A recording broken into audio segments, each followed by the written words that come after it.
वसुधा की सासों को वापस लाने के लिए देव भरेगा उसकी मांग सिंदूर से, पंडित जी देंगे देव को सिंदूर। जी हाँ दोस्तों, वसुधा का आने वाला ट्विस्ट बहुत ही धमाकेदार हो चला है। कहानी में देख रहे हैं ना आप कि यहाँ पर महामृत्युंजय यज्ञ हो चुका है। तो वहीं अब जो हनुमंत यानी कि वसुधा के जो पापा है वो बहुत ही गुस्सा करते हैं पंडित जी पर, क्योंकि यहाँ जो ये चौहान परिवार है ये तो ठीक हो जाएगा, इन पर जो मुसीबत आई हुई है मुसीबतें टल जाएंगी, एक एक इंसान का अच्छा होगा। लेकिन उसकी बेटी वसुधा का क्या? वसुधा इतनी अच्छी है कि उसने एक बार भी अपने बारे में नहीं सोचा, इस परिवार के लिए, देवी हुकुम के लिए, अपने पति देव के लिए वो तैयार हो गई अपने आप को कुर्बान करने के लिए। तो वहीं अब जहां यज्ञ पूरा हो चुका है तो वहीं अब दूसरी तरफ एक के बाद एक मुसीबत वसुधा के ऊपर आ रही है। जी हां, एक मुसीबत से तो देव वसुधा को बचा लेता है। जी हां, जब पत्नी के होते हुए पति पर आँच नहीं आती है तो भाई पति के होते हुए पत्नी पर आँच नहीं आएगी, और इसीलिए जब किचन में देव होता है तो वसुधा की जिंदगी बच जाती है।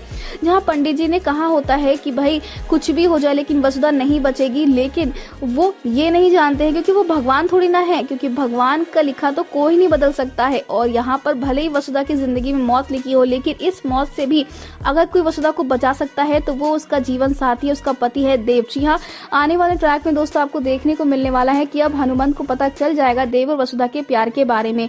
तो वहीं अब दूसरी तरफ फटाफट से वसुधा को हॉस्पिटल लेकर जब जाया जाएगा तो वहीं अब दूसरी तरफ देव को सारी सच्चाई पता चल चुकी है कि वसुधा ने अपनी जान की कुर्बानी इसलिए दी है ताकि वो इस परिवार को बचा सके, इस परिवार का भला कर सके।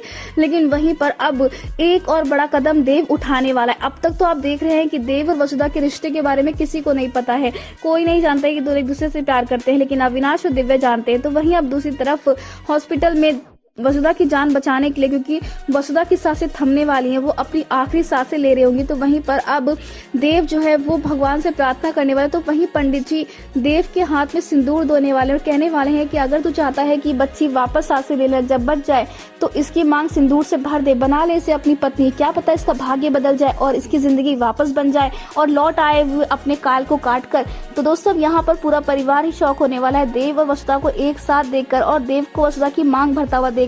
लेकिन क्या अब यहाँ पर ये शादी हो जाएगी इस हादसे के साथ ही, और क्या परिवार को स्वीकार करना ही पड़ेगा वसुधा और देव के इस रिश्ते को? फिर हमें कमेंट के शेयर करें दोस्तों, आप है कितने सारे शो में आने वाले इस जबरदस्त ट्विस्ट को देखने के लिए।